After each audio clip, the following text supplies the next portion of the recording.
Now on DotaBoom.gg, you don't even have to make a deposit to open cases, because all new users will immediately get 50 cents on their balance, which can be spent on opening cases right away. Open a multicast case and get the chance to grab 4 skins at one go. Open a multi-fix case and you're guaranteed to get 2 skins at once.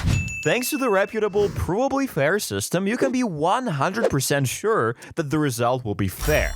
And by the way, at the end of the event, the best 20 players will share all these exclusive sets and arcana items with a total value of over $300. So pause the video right away, use this promo code and get a 5% deposit bonus, a free case, and extra 50 cents for registration. Click the link in the description, activate the promo code, claim your bonuses, and then come back and continue watching this video.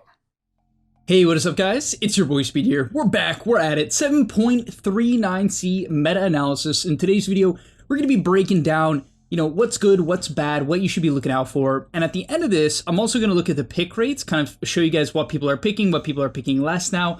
And yeah, I'm excited to kind of just break this down. I unfortunately missed the patch analysis. I was at PGL Wallachia. Maybe some of you guys saw that. I got a lot of support, by the way. I just want to quickly say, a lot of support at the tournament. A lot of people saying that they're having fun watching Wildcard. There was a Reddit thread made about me, like an appreciation post, which was like insane.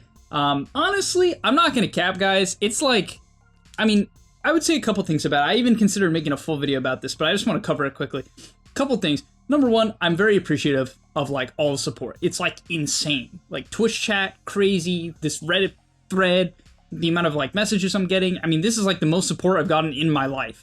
So it's amazing. It's giving me a lot of confidence, but it's honestly, just to be real, it's a bit overwhelming. Like, I'm just like some guy, like, I don't know.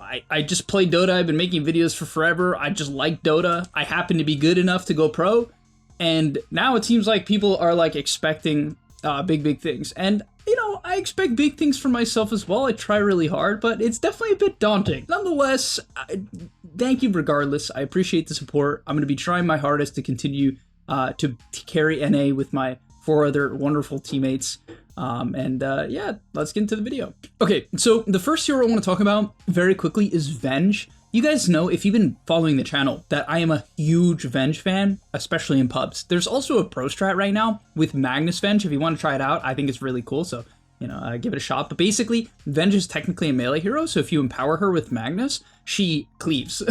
It's really weird, but it actually allows Venge to farm when typically this hero farms really slow. So, super cool combo. It's typically played with Magnus support, as it's also a good lane, off-lane Venge, with Mag 4 or Mag 5 with Carry Venge is like totally viable as well. So can give that a shot. But yeah, she got nerfed pretty hard this patch. However, she was a 56% win rate hero until this patch, the highest. She is still the highest, even dropping a significant almost 2% win rate. So yeah, still, if you're looking for a very solid hero that's just easy to play, you happen to get off lane, or you're an off lane player and you want to have high impact, Venge is just a really nice hero.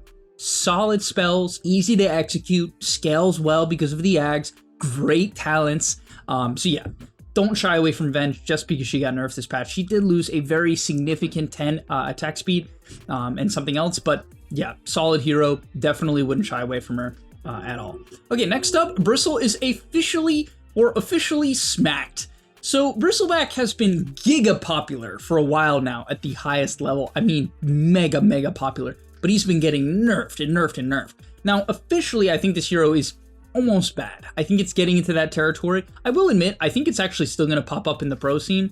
And the reason for that is I still think it's good enough at taking objectives, primarily Tormentor and Roshan, right? This hero just enables these objectives. However, let's be real, guys. In your average pubs, these objectives tend not to die for way past the time in which they should. In fact, if you want to gain MMR, frequently you have to be able to find these opportunities with your team. It's something people will get mad because it's like, oh, my teammates don't listen to that stuff. It's kind of just like being able to be like, okay, 3 people are top and we can all take it. Like, that's good enough.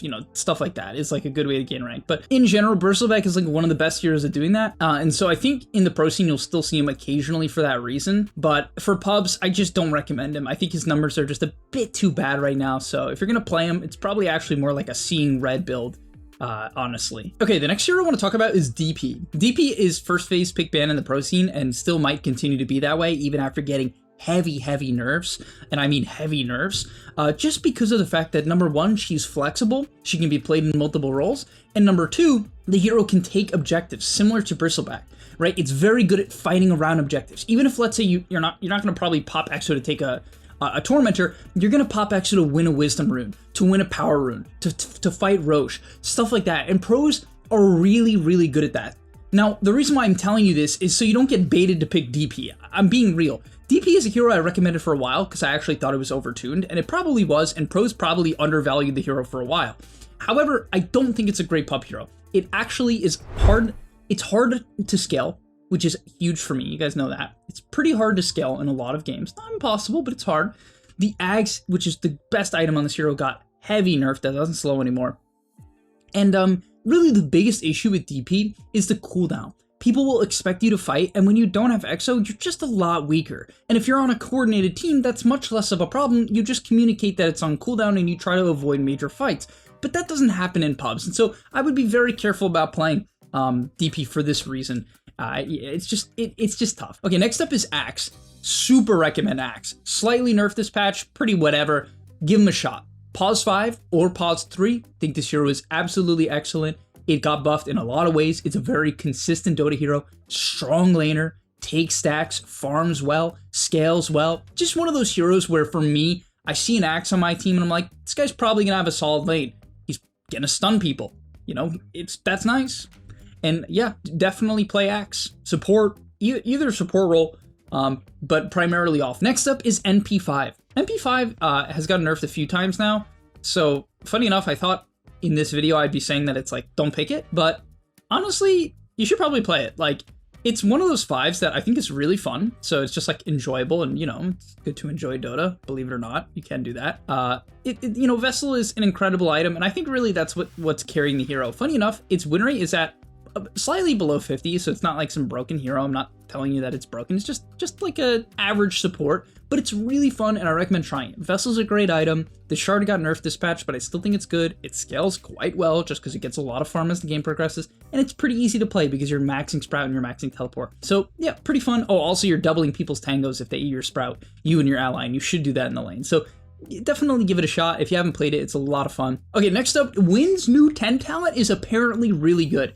Honestly, this is pretty boring. This patch wasn't like the most insane shit. One of the more interesting things to say in this patch is that Wynn's 10 talent is good. She is the highest win rate increase because she got +4 all stats for her 10 talent. Her other 10 talents were terrible and frequently were just skipped. Now she gets all stats and she's universal.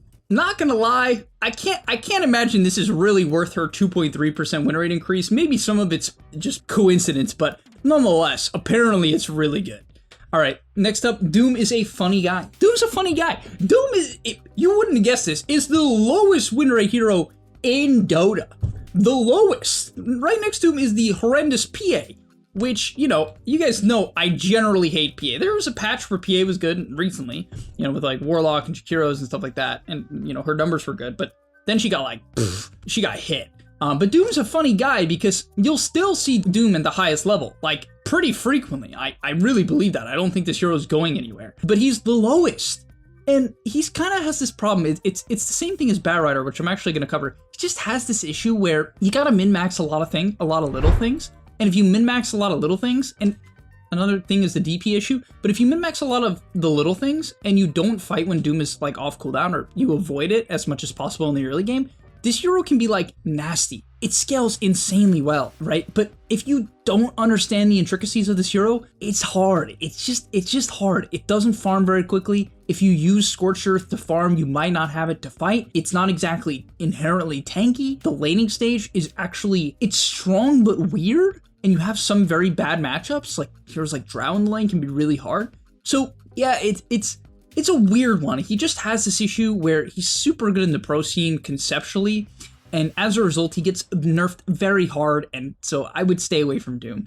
Kind of on the same note, we'll just cover Bat now. Just don't play Bat. You're gonna see this hero a lot at the highest level. It just got nerfed this patch as well, lost some HP regen, which, you know, sucks. Don't play Bat. Bat's one of my favorite heroes to play right now, and I think it's one of the best 5s at the top level, but just being real, it's hard to scale. And it's another one of those heroes where you got to min-max the small things, otherwise it's just bad.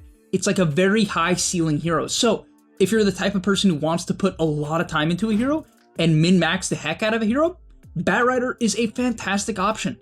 I mean, Batrider is kind of like the S&P. It's like one of the safest investments you can make in America. Or I guess anywhere. It's not tied to America. Whatever. Let's not get into stocks. That's not my thing. We're talking about Dota. But it's kind of one of those heroes that just stands the test of time where like, it just always seems to be pretty good if you know what you're doing. That's the big thing. If you know what you're doing. So yeah, I would say if you want to put all the time in, otherwise, if you're not going to do that and you just want to like click buttons, just play Venge or like NP5. Okay, next up, don't play Tiny. Straight up, just don't play Tiny. I don't even think most pros should play Tiny, but just don't play Tiny. Okay, next up, I want to look at the pick rates and just quickly discuss some of the trends that I noticed of the pick rates. So quickly want to look at the pick rates, which is this number here, right? So QoP is up 3.5%, and I actually think that's pretty cool. This current QoP is something I would recommend giving a shot. There's two different ways of playing her, which is carry and mid. The build is the same. It's like Blade Mail. Well, there's like slight variation in the items. Sometimes you see like Blade Mail Kaisange, and for carry, it's more like Blade Mail Mjolnir, so you can hit neutrals. But yeah, it's really, really interesting. Her bondage facet basically makes her heal from enemy spell damage, and that works with Blade Mail, interestingly enough. So Blade Mail is basically mega broken on QoP. It makes you this incredible frontliner. You have a strength talent at level 10. You're a pretty good laner. If you max dagger, you can be really obnoxious to certain heroes, just completely zone them out. So yeah, QoP is super fun, and she can 1v9 games. So I wouldn't say she's like hyper broken or something like that. If you know, because she is actually mechanically very difficult. She has like heavy sustain issues. Like if you play her carry and you don't have a bottle, you can have like heavy sustain issues. So it has some flaws, but really fun. I'm not surprised the pick rate is up 3.5%. Definitely a very enjoyable hero, and I recommend giving it a shot. Super cool. Next up is PL. Funny enough, he actually got buffed last patch, but it was based around primarily his Ags, and his pick rate went up. He's up 2% because people are seeing that he's buffed, and a lot of people love PL, but his win rate is down, which says a couple of things to me. I would say the main thing that it says to me is that people don't know the item build, right? Because I mean, the hero's not worse than it was last patch, right? But people are probably buying the wrong items. In fact, a shame, one of the things that I saw recently that was a shame is that Watson played PL and he just bought normal PL items. He bought Diffusal, Manta, Heart. He didn't even buy Ags, right? And it's like, oh, if you're playing PL this patch, shouldn't you buy the Ags? It's like the thing. I thought so too. Maybe not.